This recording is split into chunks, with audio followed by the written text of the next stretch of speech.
Antes de comenzar, te recuerdo que cada libro tiene su propia lista de reproducción con capítulos perfectamente ordenados.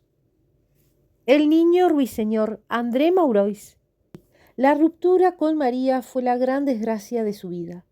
Con ella había esperado poder crear una familia, encontrar la felicidad tranquila y segura que conoció en casa de sus padres. Sin ella volvía a ser en París un exiliado. De ese tiempo data el comienzo de su enfermedad del pecho. La tuberculosis pulmonar hizo grandes estragos entre los suyos. Estaba predispuesto a contraerla. La tristeza le quitó la fuerza de resistir. Naturalmente el dolor había acrecentado aún más su genio y oírle improvisar era, para los más grandes artistas, una impresión inolvidable. Únicamente unas pocas bujías iluminaban el piano. El fuego de la leña a la chimenea arrojaba algunos reflejos moribundos. Los muebles cubiertos de fundas blancas tenían el aire de fantasmas atentos. Liszt, Heine, Eugenio de la Croix y el poeta polaco Mickiewicz escuchaban ese sublime ensueño. En un sillón estaba una mujer de 34 años, vestida de hombre, que fumaba un cigarro y a quien había traído Liszt. ¿Quién es?, preguntó Chopin cuando ella hubo partido. Jorge Sand, la famosa novelista. ¡Qué mujer antipática! Pero se equivocaba. Jorge Sand ciertamente era una mujer muy distinta de las graciosas polacas que había admirado tanto, pero como él tenía talento y también mucha generosidad. Cuando le vio tan enfermo y desventurado, se empeñó en curarlo y le ofreció su amistad. Separada de su marido, tenía 2 hijos, Mauricio y Solange. El médico le recomendó que lo hiciera pasar el invierno en una región de clima menos duro que el de París. Ella se propuso llevar a las Islas Baleares, en el Mediterráneo, a 3 hijos, Mauricio, Solange y Federico. Chopin la dejó hacer. Carecía de energías para resistir esa voluntad más fuerte que la suya, y además sentíase tentado por el calor, por el sol, por el mar, por el cielo azul. ¡Ay, qué decepción! Llegaron a Mallorca en la estación del viento y de las lluvias. La isla cubierta de palmeras era muy bella, con sus montañas color de esmeralda y sus casas árabes, pero no había en ella un hotel. ¿Dónde alojarse? Por 100 francos por mes un señor Gómez les alquiló la Casa del Viento. El nombre no podía serle más apropiado. Sus paredes eran tan delgadas que el techo de paja se hinchaba como una esponja y el viento helado barría los cuartos. No había ni hogar para encender fuego. Chopin comenzó a toser peligrosamente.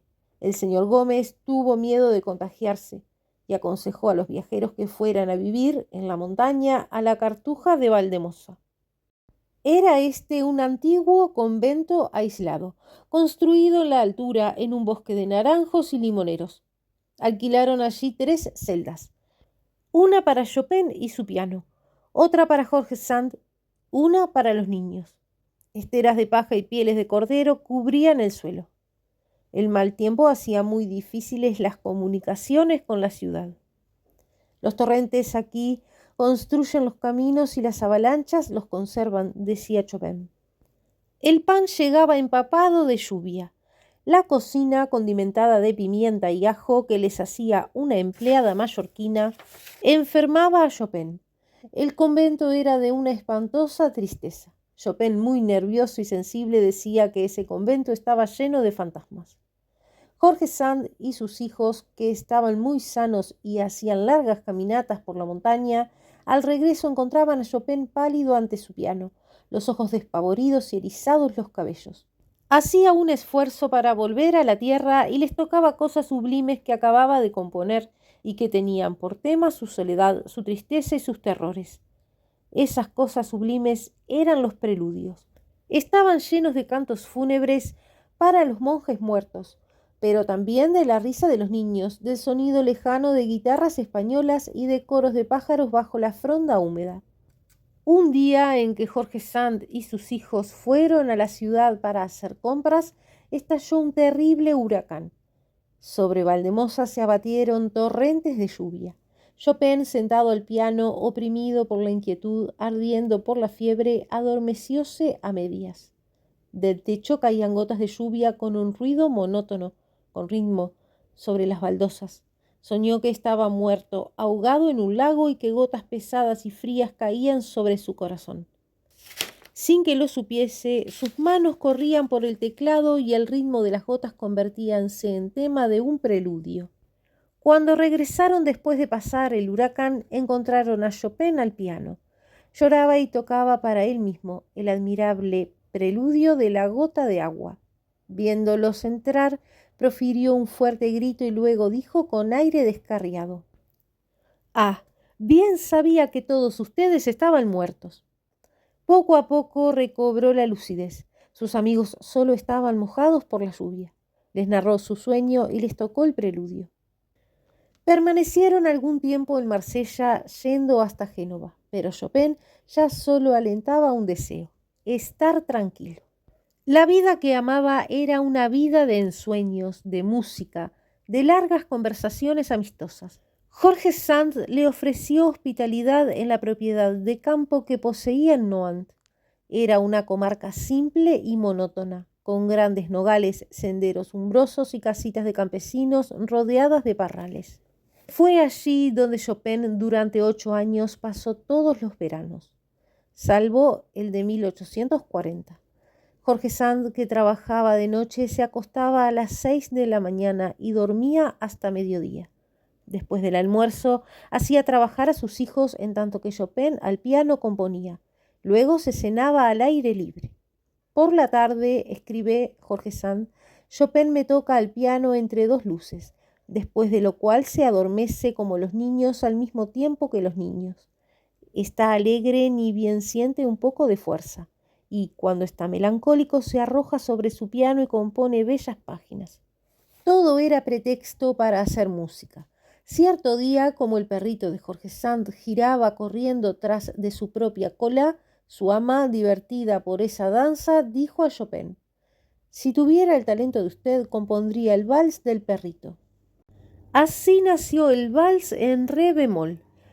Pero tales juegos, aunque fueran divertidos, estaban lejos de la verdadera composición musical, y Chopin detestaba que se le hablase de su vals del perrito, lo mismo que había protestado en Mallorca cuando Jorge Sand llamó a su preludio de la gota de agua.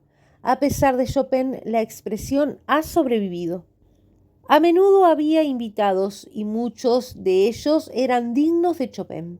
La gran cantante Paulina Viardot prodigaba su admirable voz. Era una mujer inteligente y encantadora. En un rincón del parque, Eugenio de la Croix pintaba. Jorge Sand leía el capítulo que había compuesto la noche precedente. Luego, cuando todo estaba oscuro, Liszt o Chopin se sentaban al piano. Se querían mucho, pero entre ellos existía una rivalidad amistosa. Una leyenda quiere que un día Liszt, como a menudo gustaba hacerlo, tocase Chopin delante de su amigo. Pero siendo él mismo un creador, no pudo dominarse y colocó acá y allá un ornamento. Chopin, que estaba en uno de sus días de nervios sensibles, dijo: «Si quiere tocar música mía, tóquela tal cual está escrita, o si no, toque otra cosa». Liszt se levantó y, sin enojarse, ofreció su lugar a Chopin. «Toque usted mismo», le dijo. Chopin se sentó al piano. Una mariposa nocturna, atraída por la llama de una de las bujías, la apagó, quemándose en ella. Chopin apagó la otra y comenzó a tocar. Solo los vagos rayos de la luna iluminaban la habitación. La luz era ligera, férica, la que convenía a un nocturno de Chopin. Improvisó sobre el tema que acababa de abandonar Liszt. ¿En qué pensaba? En la cinta de Constancia, en la rosa de María, en las tormentas de Valdemosa, en los suaves campos polacos. Sus dedos ligaban las notas de manera tan continua y dulce que se creía escuchar no un piano, sino una voz sobrenatural murmurando pensamientos inexpresables. Cuando terminó, todos los ojos estaban llenos de lágrimas. Al otro día no hubo luna. De común acuerdo, todos los huéspedes dejaron que una noche completa invadiera el salón. Oh, Chopin, vuelva a tocarnos su nocturno.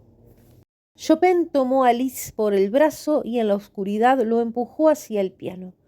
Liszt ejecutó el trozo, esta vez sin cambiarle una nota y con una finura de tacto que imitaba tan exactamente la de Chopin que nadie percibió la sustitución.